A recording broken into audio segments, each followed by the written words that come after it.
I do want to remind everybody that this area right here is not currently a construction site, which is why we're allowed to be here. But anything too much that way or too much the other way behind us, we're kind of getting out of our boundaries. So if we can just sort of stay here in this nice tight little area, that would be best from a safety perspective, so thank you. Also want to thank everybody for coming today. This is a very exciting time on the project. We're opening the first phase of the new Highway 3. So as you will recall, we celebrated opening the first diversion, which was to keep traffic moving in the area. And then we celebrated the opening of the roundabout, which was a new feature and quite an exciting element of the project. And today we're really excited to announce that we're going to open about 3 kilometers of Highway number 3. Now the road that we're standing on here is part of the permanent project. And so this is here for 30 years for maintenance and well beyond that. So what you're going to see happening here over the next couple of days, starting maybe around 5 o'clock Tuesday afternoon, the construction workers will be out here. They're going to get to work and they're going to start shifting the traffic over. And so the traffic that's currently behind us here on Huron Church Road or Talbot Road or Highway 3, depending on what name you are most comfortable calling it, that traffic is going to be moved over onto what is the new Highway 3. And it's going to be moved over just west of Howard Avenue, and it's going to go all the way to Huron Church Line Road. And so in front of the Windsor Crossing Outlet Mall, in front of St. Clair College, all that whole distance, so about 3 kilometers, I think.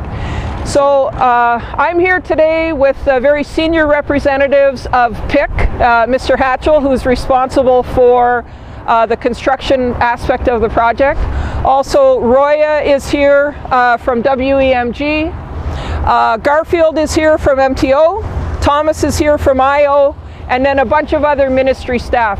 If you want an opportunity to have a one-on-one interview with any of these senior people after our little general talk here, please see Heather or Tara and or Leslie, and they'll arrange for you to have very detailed questions answered.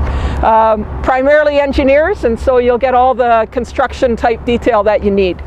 I wanted to talk a little bit about sort of the steps that we'll follow. So certainly from Tuesday evening, but by Wednesday morning around 6 a.m., Michael, we expect to have the road completely opened, and hopefully the transition will be so smooth that people will just be steered onto the new road and then steered back onto Huron Church Line once they get past Huron Church Line Road, back onto Huron Church Road once they get past Huron Church Line Road. They'll need to set up the closure of the existing lanes of Highway 3, so not only do we have to get the traffic on the new part of the road, but we have to stop it from traveling on the old part.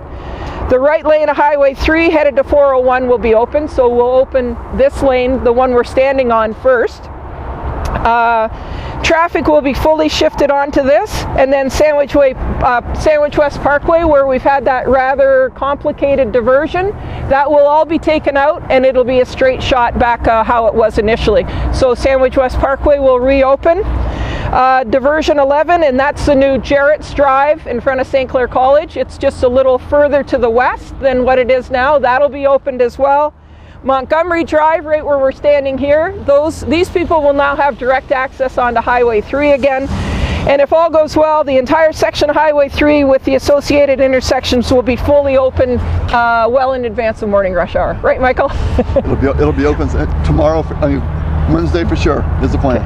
And the new lanes will be enclosed at the sides with barrels and temporary directional signage. So all the things that we're busy working on here right now, we're finalizing the electrical, we're getting the signage in place, and we're getting the barrels and all of that transitional stuff in place. And for those of you who this may occur to you later on, the OPP will be on hand through the entire transition so that it's done properly. 3 permanent structures that have been built as part of the parkway now will be in use. The tunnel that you see behind us and a bridge on the other side of... Bridge 10 and Bridge 11. Both bridges. Right, so Bridge 11 is in front of us and Bridge 10 is behind us. Traffic will access the entire section through the two diversions, the Huron Church line and Diversion 16 west of Howard. So that's this entrance onto here, and then when you exit on the other side. So two diversions, some of our structures that are done. I want to draw your attention to the diversion to access at St. Clair College that I had referenced. So for those of you, there's a lot of traffic that goes into the college in the mornings. Just want to remind you, when you get to your usual, if you're traveling westbound, when you get to your usual access, just go a little bit further. It's just a little bit further to the west, and there'll be signalized, that'll be a signalized intersection as well. We're going to reopen Sandwich West Parkway, as I said. There will be some walkways associated with that as well. Cousineau Road, however, will remain closed. It will continue to be closed probably for the balance of this year. And part of this traffic switch that we're doing is so that we can dig that very big tunnel that's at the end of Cousineau. It's important for us to get information out about the traffic shift, so we really appreciate that you've all attended here today to help us get the message out. We don't want Wednesday morning's commute to be confused by what it sees.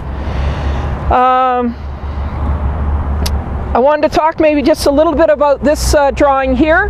It shows, I think, quite clearly that the green area is where the shift is, and the white area you can see where the existing road is. And so this will maybe help you orient yourselves in terms of the changes that are occurring.